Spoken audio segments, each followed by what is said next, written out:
Hey, good morning. It's about 9:30, 9:31. So we'll get started here in a few minutes. I'm just going to give folks a chance to log in and get settled and maybe get your morning coffee. I'm Brenda Cosola. I'm kind of new to the Land Hermit Crab Society online community. Although I'm not new to hermit crabs, I participated in my last CrabCon last year, or my first one last year, and it was a lot of fun. I learned a lot, and I was honored to be a speaker. Oh, hi, Jeff. Great to see you, virtually anyway. But I was, honored to be a speaker last year. We had a bunch of rescued strawberry crabs that sort of fell in our lap when we lived in Texas, and I got to do a recorded speech. So this year's my first live, so bear with me. I'm going to do my best to moderate the chat and talk to you a little bit about my big moving day. So I know this is kind of a hot topic this time of year. Summertime's a great time to move and relocate, especially with schools being out. And so they seem to think it was really timely. I recently, thank you, Lily, really appreciate it. It's still a work in progress. This is our tank here behind me. Inside are 17 hermit crabs. We have a bunch of strawberries and a couple of purple pinchers. All of them were rescues. We've never purchased any of our crabs. We were fortunate to find the group early on and was able to be part of the adoption program. So they're all still adjusting. As I was saying, we just moved from Texas to Ohio. So big move. With that move, we moved all of our hermit crabs, so 17 plus 26 white tree frogs. We have, you can see next to me here, an aquarium. So we moved all of our fish, which are pea puffers, and we have a couple of shrimps and snails and stuff. We also moved 2 dogs, 2 miniature dachshunds, and a cat who is a first-generation Bengal Asian leopard hybrid. So he's a bit of a wild man. He may cross into the background here while we're talking. And so we did all of that in a sedan, believe it or not. We did have movers who moved all of our big stuff, our furniture, but the animals were something that were really special to us, and we wanted to make sure we traveled with them and were able to monitor them for the 2-day road trip. Well, actually 3 days, 2 nights. And so I wanted to start with the best recommendations and our learnings before I jump into answering questions about specifics. So biggest tip is start early. We decided we were going to move the last week of May. So we started moving crabs from our main tank, which was actually believe it or not, a little bit bigger than this tank. We were actually moving them from that tank to like a smaller isolation tank so that we could capture everyone in advance. And so we started that process May 1st. So that's my big number one tip, is to start early. If you know you have a date coming and you have molters down, that creates a bit of a challenge because, digging can be catastrophic for the crabs and for the tank. So we started on May 1st. So it was a little less than a month leeway. We went to Petco and we purchased, using their dollar per gallon sale, a temporary aquarium. We used a 55-gallon because we have 17 crabs, which even that was really tight space for them for even a temporary time. So it was the best we could do, limited time, short budget. So we did that, and we got the conditions up to exactly what their main tank was at. And so because they're exotics, we keep ours at 85 temperature and 85 humidity, or right around there. So we started moving them on May 1st, and I actually tracked that with this tracker. Hopefully you can see that. I used some dry erase markers, and every day as I pulled crabs from the main tank and I put them in the isolation tank, I chronicled who I pulled, or at least by species, if I couldn't tell them apart. And so we started that process, and it went really well. We got 4 on the first day. So as they were up and coming out to eat and play, we would snatch them up and put them into the isolation tank. And I had that tank right next to our main tank, so we were able to do the quick transfer. We just put them in. We usually grab them with a little deli cup, This actually was their travel cups, by the way. I'll get to that.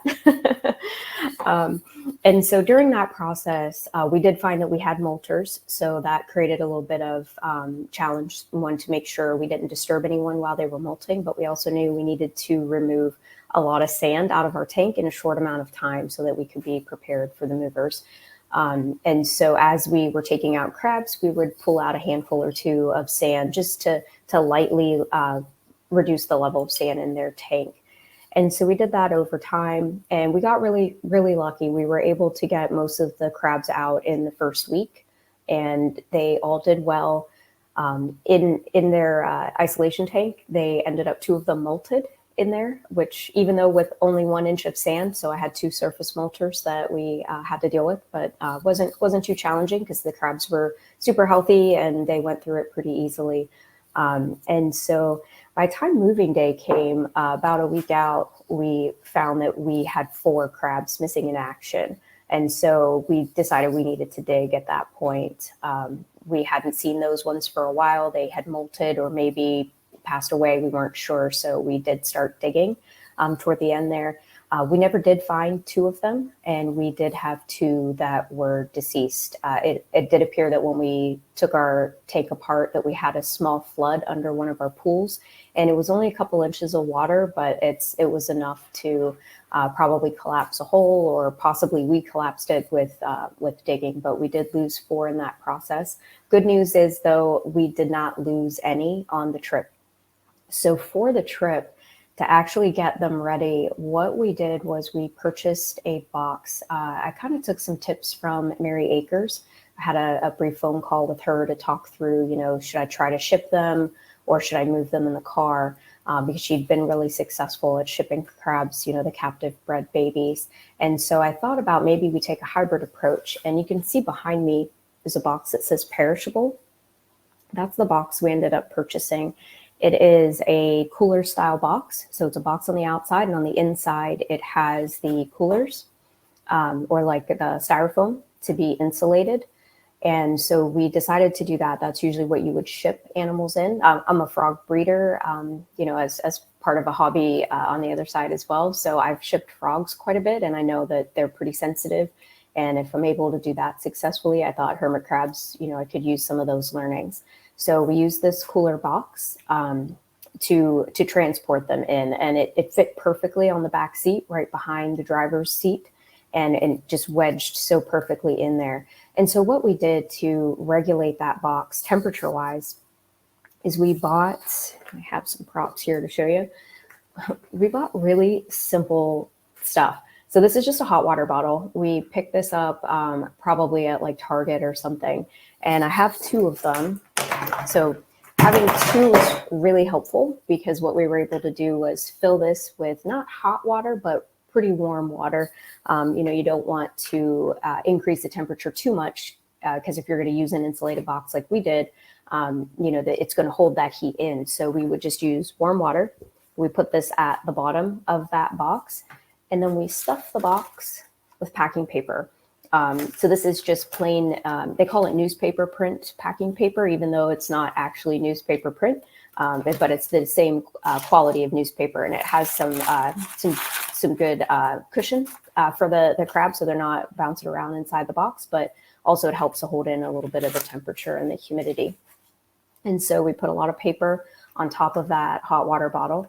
And then that was where we would wedge the crabs in. And so I showed you my little deli cups. These are just deli cups that you can get for food prep or like meal containers. And what I did was I drilled these small holes, just 2, just to have some ventilation inside. There were lids for each one. I labeled each one on the bottom with a number. And on the top, I put either their name or the species of crab that they were so that I could keep track of them. And so each one got their own travel container, and they had their little names on it. So I thought it was kind of cute. My daughter and I had a good time, getting them all set up and ready for travel. And then inside these cups, what we did was take some sphagnum moss, and we soaked it in brackish water. That was really important for us because we thought this is going to help give them some necessary moisture while they're traveling, but also give them cushion so they're not just rolling around inside those containers. So what we did, yeah, if you're not getting sound, try to refresh your browser. I had some troubles with that yesterday, and it turned out that just hitting refresh a couple of times helped. But then it also helped in one session. I logged out completely, left it, and then came back in, and it worked great. Oh, thanks, Mary. Glad you can hear. So in addition to the sphagnum moss, I also put some foraging items in there. I did a test first before we actually got on the road, just to see that I could keep the box at the right temperature and that the foraging items didn't get moldy, because we were going to be traveling for 3 days and I didn't want to create a yucky mess inside of their container for them. And what we found was dry items like leaves and sticks and stuff is going to be the best. Because we did try some flowers and stuff like that, but I noticed that the flowers did get some mold on them by day 2. So yeah, anything like that just gives them something to nibble on and gives them some enrichment while they're in those containers. So we then packed each little container inside that box, more packing paper to hold them in place. And then to register the temperature, I used these temperature probes. So hopefully you can see that. I don't know what the brand is. These might have just been some off-brand that I picked up on Amazon, but they have a probe, and you can stick this end, the probe end, into the box. I actually had 3 of them on the box, one toward the bottom where the hot water bottle was, one real close to where the containers were, and then one at the top. And so then I took this part, which is intended to be outside, and I taped this to the outside of the box. So I had 3 of these taped to the outside of the box within my view from the passenger seat, so that I could see the top, the middle, and the bottom of the tank or of the box. So I knew what temperature we were at for the entire ride. It did pretty much stay stable, but what we did find during the trip that we needed to add additional heat. And so I purchased these hand warmers. I don't know if anyone remembers the awful power outages and freezes that we had in Texas a couple years ago. But these came in huge handy because I was able to keep my tank at 85 degrees for an entire week with no power using these and just hot water bottles. So what this is a 40-hour. And what you do is you open it from the package and you give it a smidge of a shake. And then what I did is I took the paper again and I wrapped it in the paper. And then I taped this to the underside of the lid. So this would be easy to reach and something that I could change out throughout the trip. Oh, hey, Jeff, that's really cool. So then on the trip, I did find that we did struggle a little bit to keep the box at 80 degrees, which was our target temperature. We knew the strawberries would be okay down at 80. And getting them to 85, I felt was a little bit risky, a little bit too high with the insulation for the box. We did poke a hole in the box, one on each side, just to allow for the air exchange, because anytime you use any type of heat mat or anything like that, you need a little bit of oxygen to keep it going and to keep it safe. And so that's what we used in the box. The hotels. Now that was an interesting story because, as you know, I had a giant car full of animals, and finding hotels to take pets can be a challenge. We got lucky with Holiday Inn Express. They were really accommodating along the way. So we stayed at Holiday Inn Express at each location. Our first one, believe it or not, had this amazing shelf in the room that was the perfect size for the box and for our giant bucket of fish that we had. And so it just worked out so perfect. We got those little rolling carts that they offer you at the hotel for your luggage. And we were able to unload the car and then load the hotel room within about, 2 trips. So it was pretty convenient. And we didn't use any electric for the crabs at all. But if you are traveling, I picked up one of these for our aquarium. This is one of the handiest things I have found. I think it's called an inverter, and it plugs into your car power. And it actually converts to your standard electrical outlet, your 110, and then also has USB. So we actually, because we were traveling with fish, I needed to keep a pump on the entire time. And so we used this and it worked really well. But so we didn't use any power for the crabs. We were old school with that, and we wanted to keep it simple.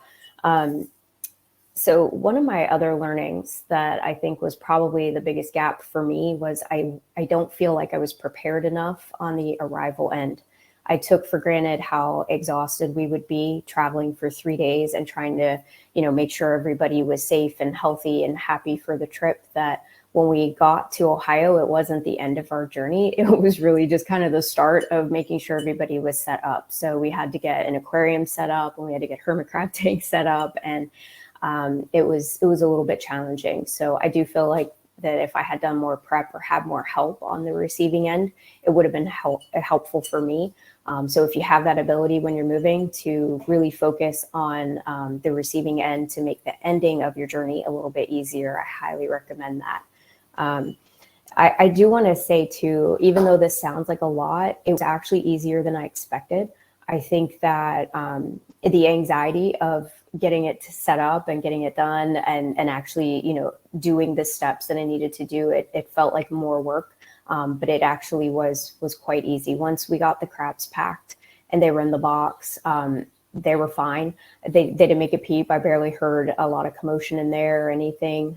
So once we got to the hotel, I did open the boxes each day at the hotel, and I did pull out each container individually and just did a wellness check very briefly, just to make sure everybody was okay.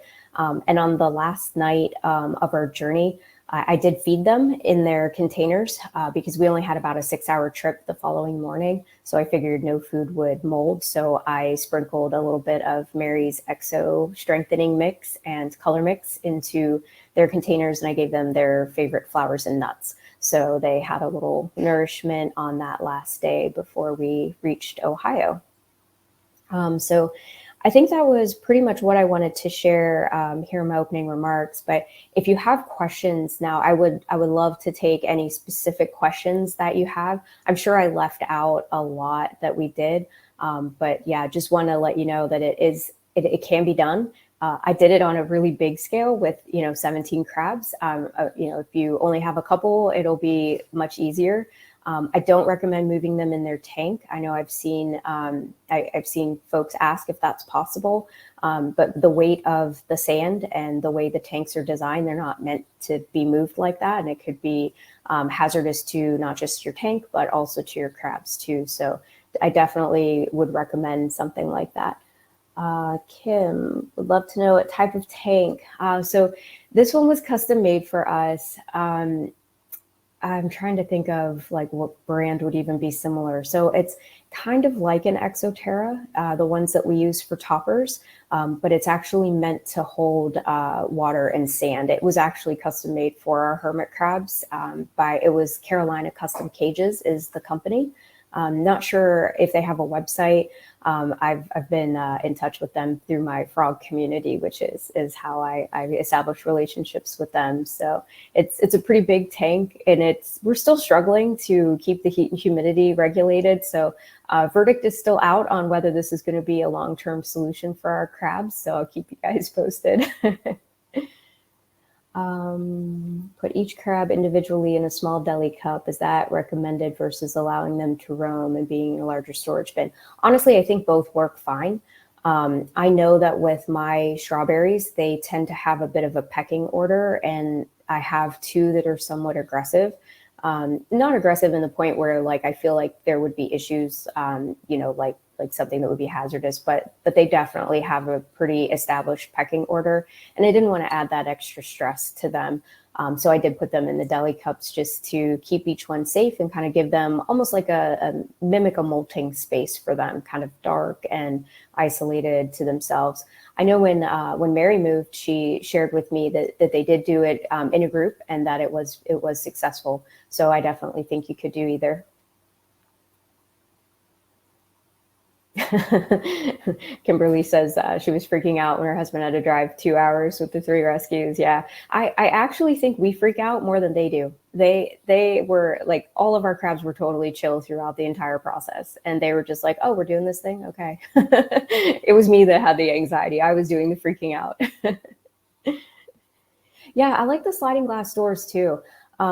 It is actually really convenient to be able to access, especially for water changes. I actually have two 5-gallon aquariums in there. I don't know if you can actually see them on camera, but they're new as well. We just got all this set up within the last couple of weeks, and so just being able to, and I'm really short. I'm only 5 foot tall, so being able to like get my arms all the way in there and not have to be on a step stool is really convenient. But I do think we are losing a little bit of humidity through those doors. So I bought some weather stripping that I'm going to add to the sliders. That way it helps to seal in the humidity a little bit better. We're hovering around 80%, and I'd like it to be 85 for the strawberries.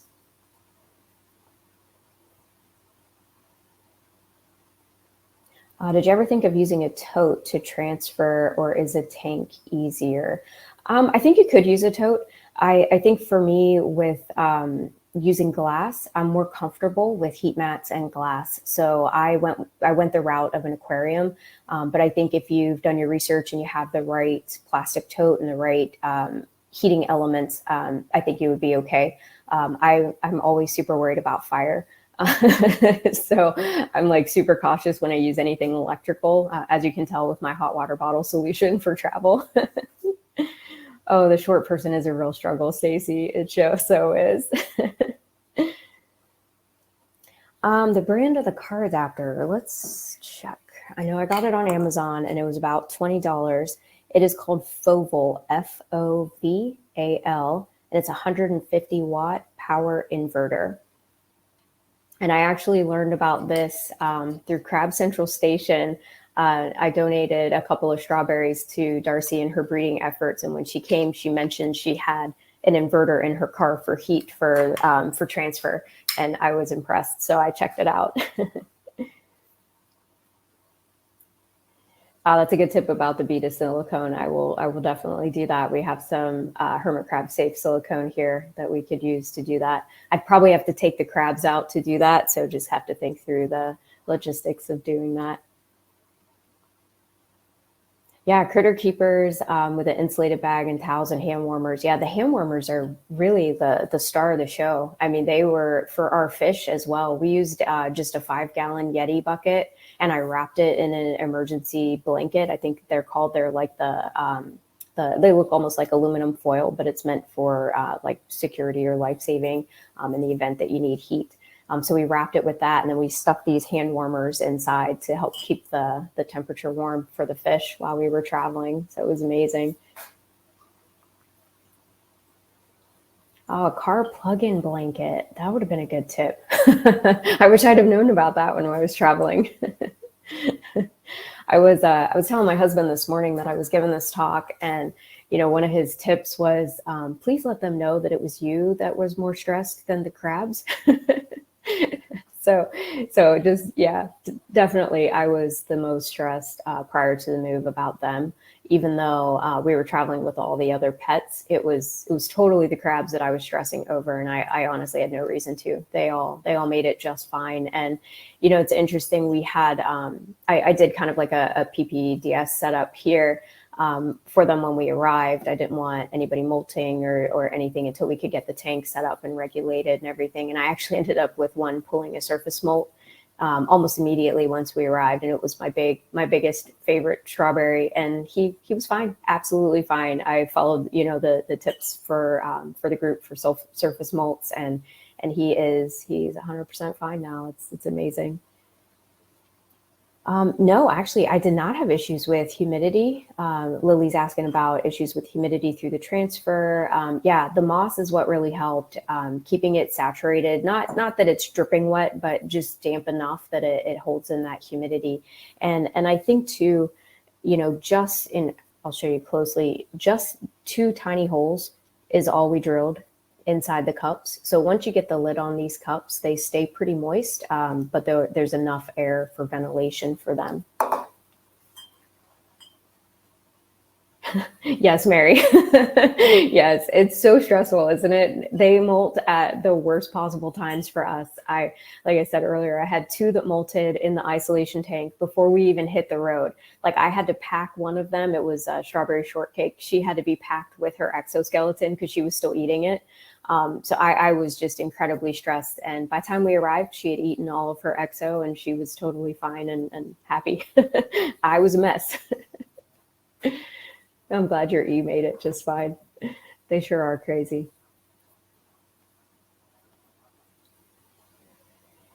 Any other questions? I'm trying to think if there's anything I left out or anything I forgot.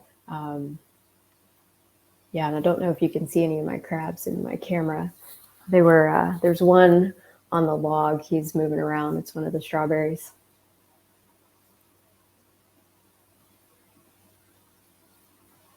Oh, I wanted to mention too, if you go the box route, like we did, we bought this on Amazon for maybe like 20 bucks. It was super cheap. So really we didn't invest a lot of money in doing this. And like I said earlier, it was a lot easier than I thought it was going to be.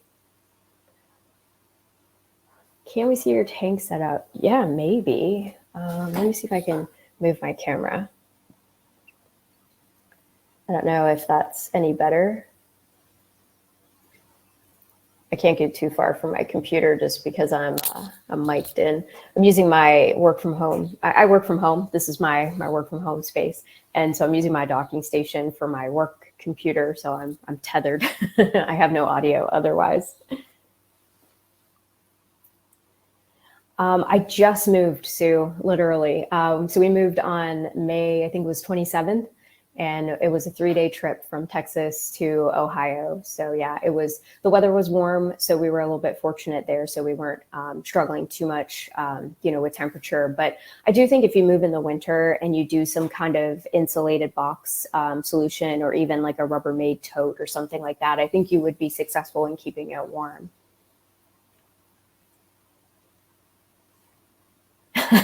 Yeah, you could buy from Omaha Steaks and get the box for free. I don't know if you guys have seen the cooler that comes in the Omaha box, but it's amazing. I've seen people use them as coolers in the summer because they float and you can put them in the pool and fill it with ice and beverages.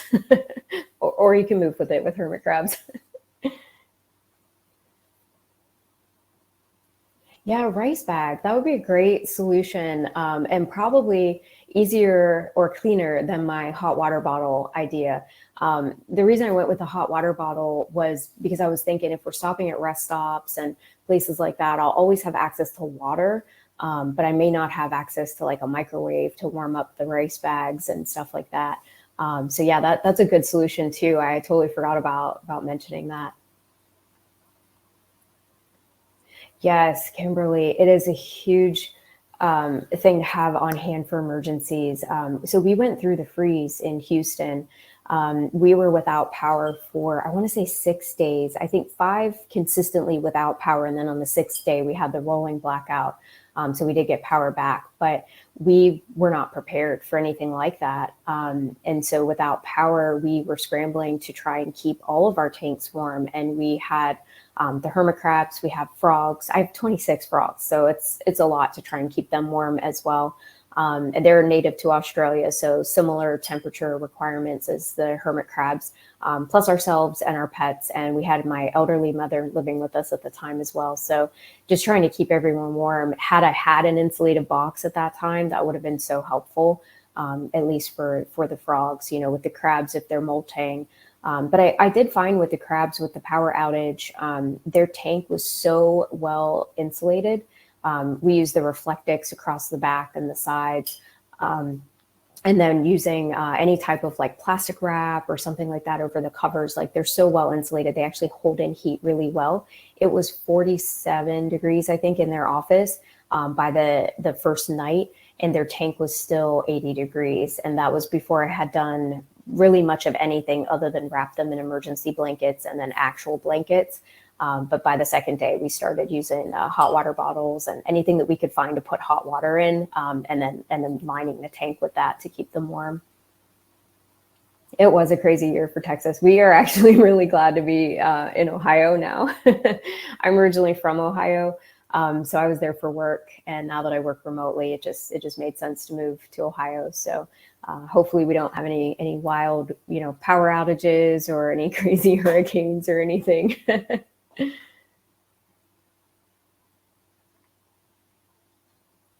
Hi, Darcy. I mentioned you earlier. I don't know if you were on. I talked a little bit about some tips that I learned from you. The inverter for the car for power, the emergency blankets for wrapping the tanks, all of the power outage tips that we learned from your video was awesome. But yeah, we wouldn't be successful without all of the tips from this group, and this community has just been amazing. I'm not new to hermit crabs, even though I'm newer to the group. I think I've been with the group probably about 2 years now. But we've kept hermit crabs for many years. I have 2 grown children, and our love for hermit crabs started with them when they were just tiny.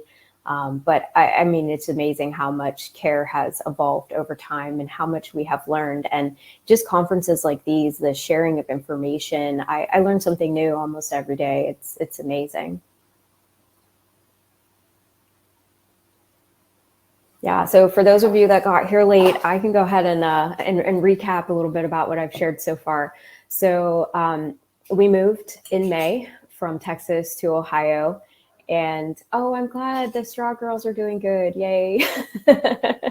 I hope they breed for you.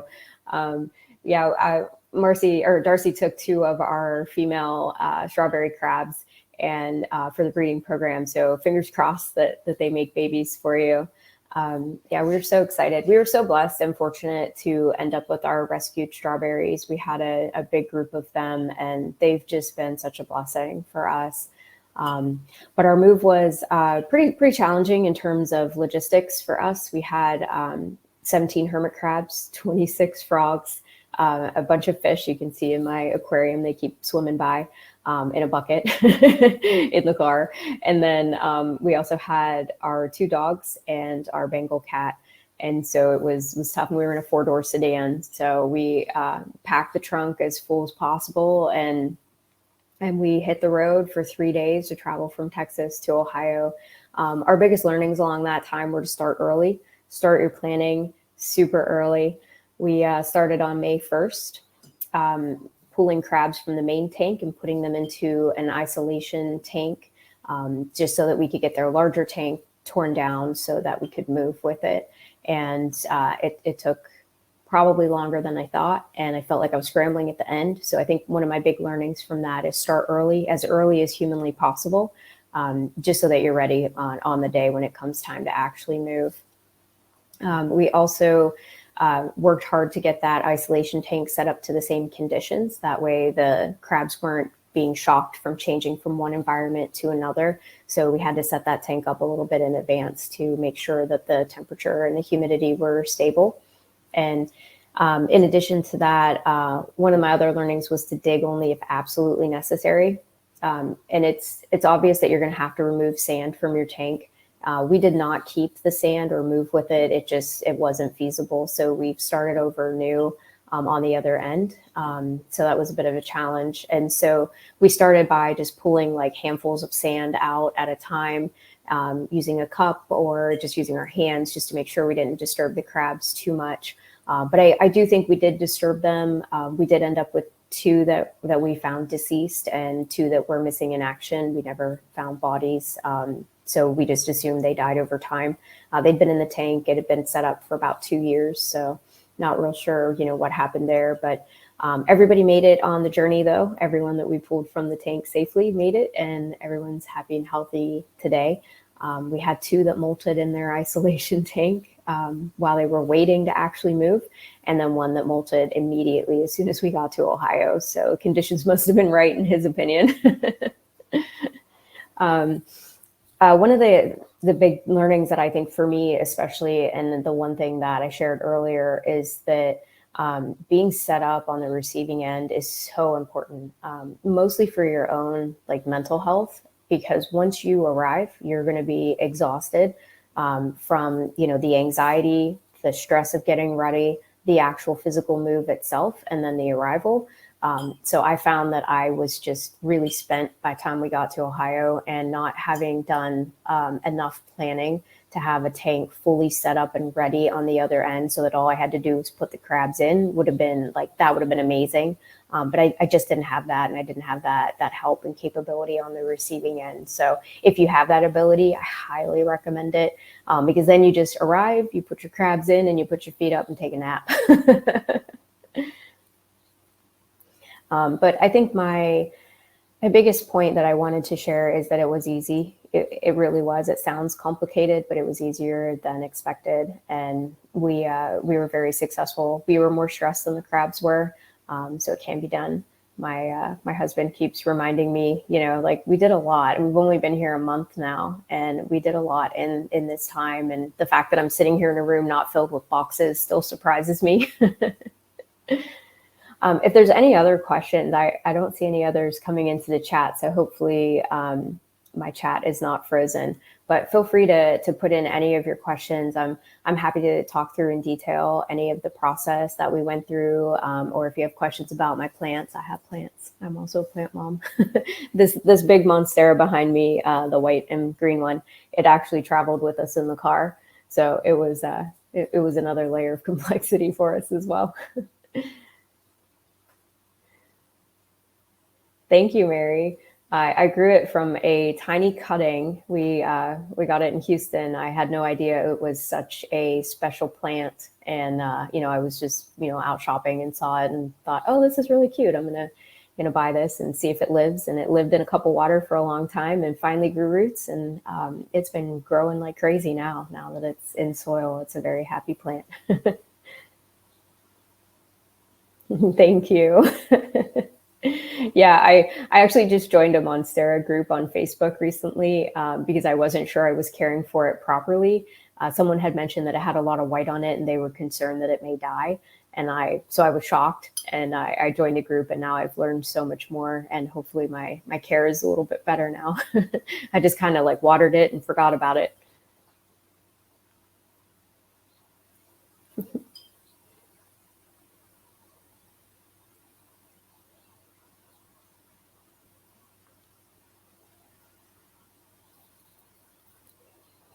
So of the people who are online now, if anybody has moved in the past and did it differently, I would love to learn more about your process.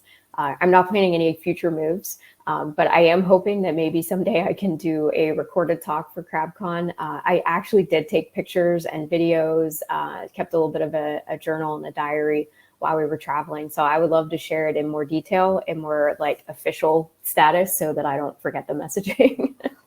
But anyone else that has like tips or tricks on moving, feel free to drop them into chat, because I think it's so great that we can all learn from each other and not have to, kind of go through it alone. I also want to give a shout out to Mary. I private messaged her and was like, hey, I'm moving. I have a lot of crabs. Can you help? I know you moved recently. And she was so wonderful to take a phone call from me and give me some tips from her experience. And it helped me so much just to talk through the process and to think through how I was going to execute. Oh yeah, I would love to do a recorded talk for next year. Absolutely. Yeah, Danielle, good luck with your move. I hope everything goes well. And if you need anything, or even just a sounding board, if you're stressed, feel free to message me. I'm happy to talk through it with you. I'm definitely not an expert, but I love our crabs, and we did so much research, and I learned so much from all the other experts that I'm happy to share all of that with you when you're ready.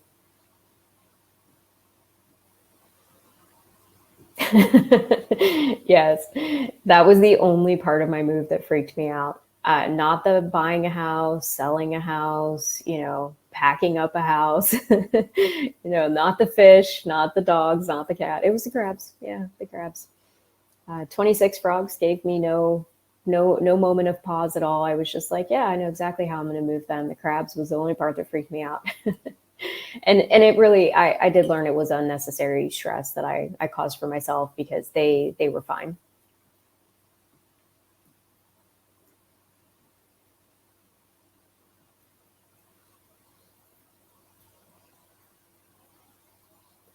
I hope everybody's enjoying their CrabCon experience.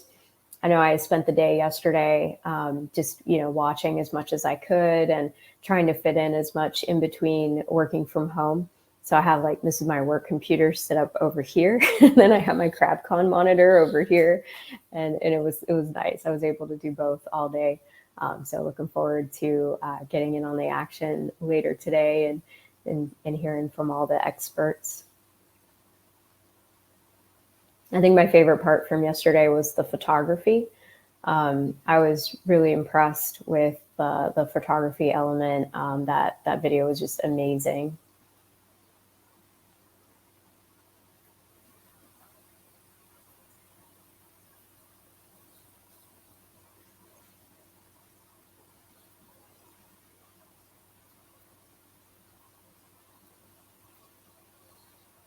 So for anyone that just joined, I'm going to go ahead and just recap real quick. The box that is behind me is the box that we used to move with our crabs from Texas to Ohio. It is an insulated box that you can purchase on Amazon. I think I got it for around $20, $25. And inside the box is kind of a styrofoam cooler that is meant to hold perishable food items. And so we thought it would be really great to be able to put the crabs in individual deli containers for travel, and a lot of packing material and a heating element to keep them warm. And with the box being insulated, our hope was that it would stay at a stable temperature and humidity throughout our travels, which were 3 days and 2 nights in a hotel. So we purchased, I think I dropped it on the floor, but we purchased hot water bottles that you could get at Target for like $10. And we filled these with warm-ish water. I wouldn't say hot water because we didn't want it too warm, but probably about 80, 85, 90-degree water. And we put this at the bottom of the box. And then on top of that, we put a lot of packing material. So this is just your regular packing material that you would use if you're moving or if you're shipping live animals or anything like that. It comes, got this on Amazon as well, did a lot of Amazon purchasing. And it's just called newsprint paper. Even though there's no actual newsprint on it, it's the same kind of paper that they use for that and for packing. It's a really great insulator. So I just kind of crumbled up a bunch of this and stuck it in the box for cushion.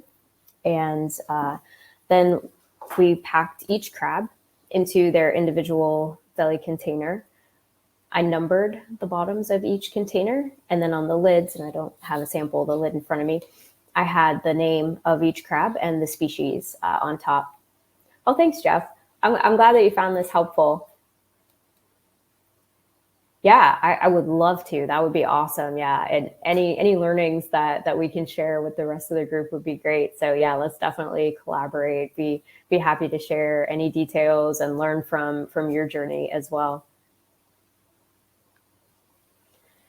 Yeah, and so we started May 1st, pulling the crabs from their main tank to go into an isolation tank.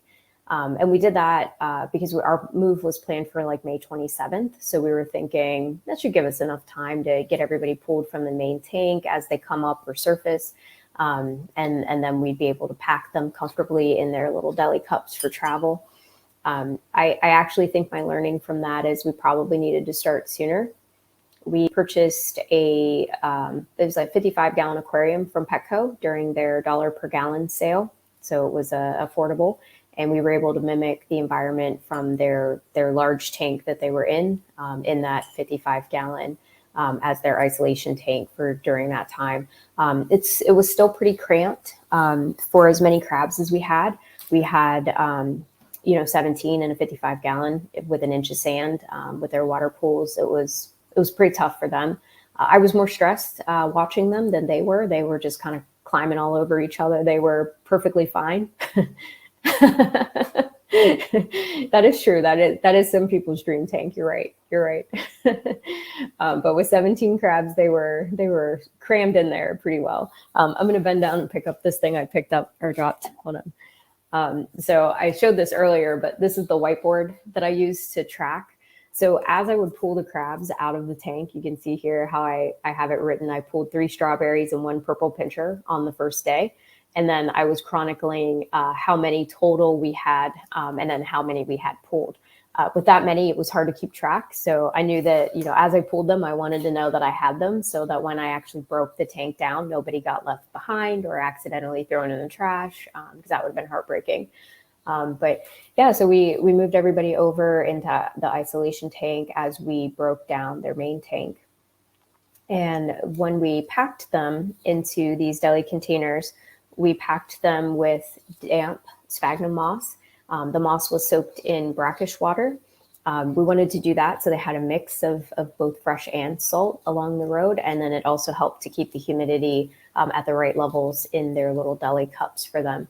We also added some foraging materials like leaves and twigs and bark and stuff, just so that they had a little extra cushion and a little bit of nourishment along the journey. We decided not to feed them in the cups or put any food in the cups because it would mold over the time based on the high humidity. We did feed them on the last day of travel, though. We sprinkled a little bit of exo mix and color mix into each of their containers on the last night to give them a little nourishment before we took off for our final leg of the trip, which was about 6 hours on the last day. But temperature and humidity actually stayed really stable. I was really surprised. First day, I think we were at 83 degrees and 85% humidity for the entire day. And it was about a 12-hour trip. So I didn't have to do any stopping at rest stops or refilling of water bottles. I did have 2 water bottles so that I could fill one and have it ready to go and then replace it when we were at the hotel. So that came in handy as well. We did use some hand warmers. I think I showed these earlier, but if you're late joining, I'll show again. These are just called Uni-Heat hand warmers. They sell them for specifically designated for pets. So these aren't your typical hand warmers. And then they have them for fish as well. So I just happen to have the fish one with me because we used them on the fish aquarium when we moved that as well. We did not move tanks in our car. So I can't tell you about what moving tanks would be like. I'm pretty sure there's others that have done it and can tell you. We actually at the last minute decided to sell our big tank and buy new on the receiving end. Just because it was insane in terms of logistics. It was I think it was a 220 gallon tank. So it was just really big and really hard to crate and to get in the truck. So we passed it along to another hermit crab enthusiast. And then we had this one made for us on the receiving end. In terms of at the hotel, we did open each box and check on the crabs, just do a quick wellness check. We didn't have the boxes open for too long because we didn't want to lose any of the heat and humidity that we had built up in that box. One thing I did forget to mention that I mentioned earlier, we did poke a hole in both sides of the box. So there's one hole, we just used a screwdriver and poked a screwdriver all the way through the box and the styrofoam cooler on both sides, just to give airflow and ventilation into the box. Anytime you use any heating element, like a hand warmer or something like that, it needs oxygen. So having those holes in the box was really helpful to keep it at a steady temperature. To regulate, or I should say monitor the temperature, we used these probe-based thermometers. And this is just some off-brand. I bought them in like a 3-pack on Amazon, and they have a probe on the end. And so what I did was I put one of these as close to the bottom as possible near the hot water bottle, and then one in the middle closer to where the crab containers were, and then one at the top closer to where the hand warmer was. And then I was able to firmly tape these, all 3, to the outside of the box because the cord allows you to run it through the box. And then I had these taped. Oh, substrate. So I saved some. I actually did throw out most of it. We did find we had a small flood when we took our tank apart. We had probably about 2 inches of water at the very bottom. And it was just starting to get a little bit of like a mold or bacteria growing in it. So we opted to throw it out. It was bioactive. So we tried to harvest our isopods and our springtails as best as possible. And what we did to do that is we put down some potato and some other vegetables on top of the sand once it was empty to try to get them to feed. And so when the isopods and stuff were feeding, then we were able to pull that potato out of the tank. And then we put those in like a little Rubbermaid bin that we brought with us. So we didn't bring much of it, but we did want to keep our cleanup crew because we find them very, very helpful. While the crabs were in isolation, it was the first time I actually had to clean crab poop myself. And I realized, wow, these guys poop a lot. I never noticed that in their tank because the isopods eat it all. Yeah, it absolutely is the worst. And they do it in the weirdest places too, either in their pools or like in their worm castings. Like they don't care. They're like, wherever is the worst place to put it is where they stick it. Yeah, but these thermometers came in great handy. I was able throughout the trip to just turn around from my seat in the car and quickly look and see that the temperature was right at the optimum temperature for them. Or if it wasn't, then we could stop and I could triage them quickly and easily. Yeah, the shell shock. Yes, I did find that when I was tearing the tank apart. The bottom of the shell shock was just filled with poop. They're so funny. They're such great little creatures. I just love them. So I have a mix of isopods. The ones that we have in there now, they're the Cubaris. I'm going to get the name wrong, but they're commonly called papaya. And I liked them because they're pink. They're not quite albino, but they're pink and they're super cute. They're easy to see. So we use those. We like that species because they like the humidity. And I mean, they're adorable as well. I love them. I know some people get the EBGBs and think they're bugs, but they're closely related to hermit crabs as well. And it's fascinating to watch them. And I don't know if anyone else has paid close attention or has bred them, but I've bred them and they're such great parents. Like you'll see the mom and the little babies all hanging out with the mom, and they follow mom all around until they grow up. It's actually super cute. But I love the Cubaris species. They're really cute. I want to get the rubber ducky ones just because they're cute, but they're super expensive. So I'll probably put that off for a while. I just moved, so a lot of hemorrhaging of money over here. I did read online recently. There's a vendor that I love to buy isopods from because she has really great bugs. It's called Smug Bug. And I was reading on her website that actually the dwarf white isopods are not recommended for hermit crabs. I don't really know the reason why. I'm actually still researching that. I just found that out the other day.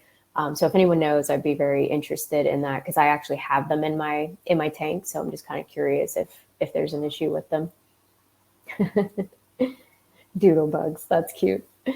I've never heard them called that.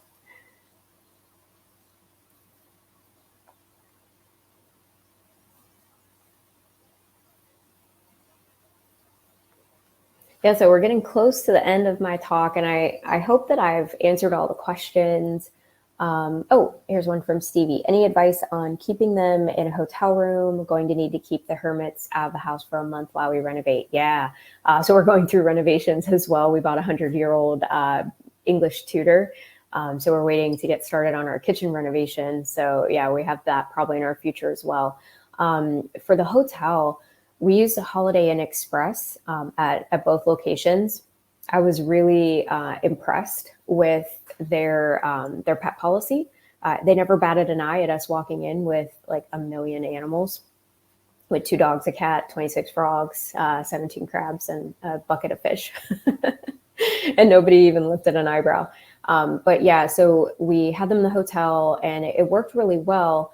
But the one thing that I think for a month, you're probably going to want to set up like a full isolation tank or something similar. So maybe it's a tote. Someone in the chat mentioned earlier that, they had used a tote or was thinking of using a tote for traveling and for, for moving. So I think maybe something like that might be a wise move for you. I think that, like keeping them in like deli cups or in this insulated box long term wouldn't have been a good solution. But our trip was just 3 days. So we were pretty good there.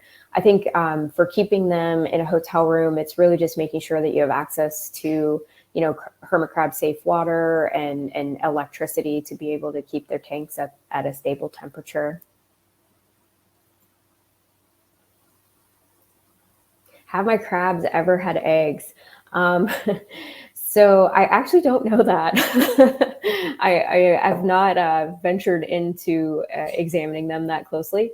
So I'm not looking to breed. I don't think I am skilled or experienced enough, and there are enough experts already doing that. So yeah, if they're doing it, I don't know. I've seen some mating behavior though. I have seen what Darcy and Mary have demonstrated as mating behavior. I have definitely seen that. I have two that are they've been going at it at least recently the last couple of days. I think they're starting to really settle in now.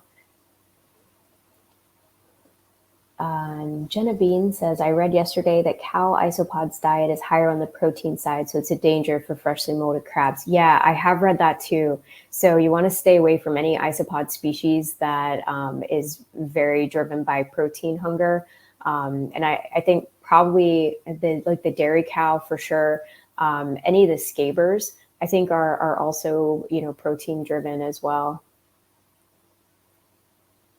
Yeah, the dwarf tropical white isopods. That's what I have in my tank as well. And I actually had a massive population when we moved. I ended up decreasing the numbers when we caught them, and I gave them to some other bioactive animal keepers in Texas before we moved.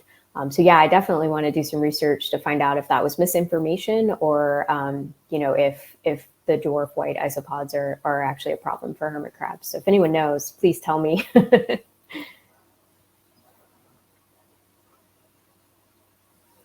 So we have about 3 minutes left in this live session. So I just want to thank everybody for the opportunity. Thank you for being able to share our experience. And my disclaimer from the beginning, I am in no way an expert. This is just, we're learning every day. We learn something new about these crabs every day, and we learn from all of you. So I have to thank all of you for all of the support, the information, and just really the community along the way. So I'm happy to answer any questions about our experience. And if you learn a better way, I'm definitely interested in knowing that as well, so that I can pass on good information to those who need it. Thank you, Mary, and thank you, Abby. I really appreciate it. This was so fun.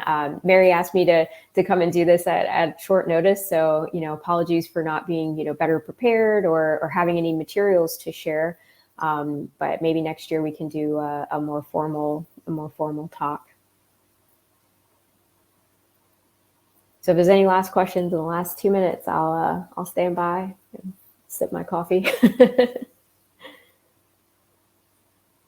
You can see my fish are starting to get a little ornery this morning. If anyone wants to see, I can turn the camera. Oh, maybe not. There you go. So we have pea puffers in there and corridori catfish and one lonely guppy. She was supposed to be feeder guppy, and now she is a pet. They're all waiting for breakfast.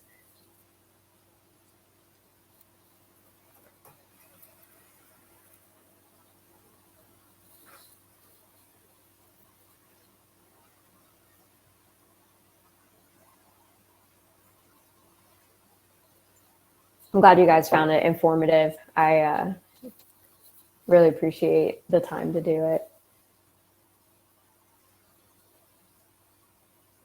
Oh, that's smart. The cooler bag. Yeah, I hadn't thought about that. If you have smaller numbers or if it's just temporary, yeah, cooler bag works great. I know I've picked up a rescue before at a pet shop. And when we did that, I needed to actually go in the pet shop, but I also didn't want to leave the rescue alone in the car. And I ended up just bringing him into the store with me in the container that the owner gave me. Cooler bag would have been much more convenient and more private. You take your crabs to dinner. That's great. I hope they get to eat good food. Do you order the crab for them?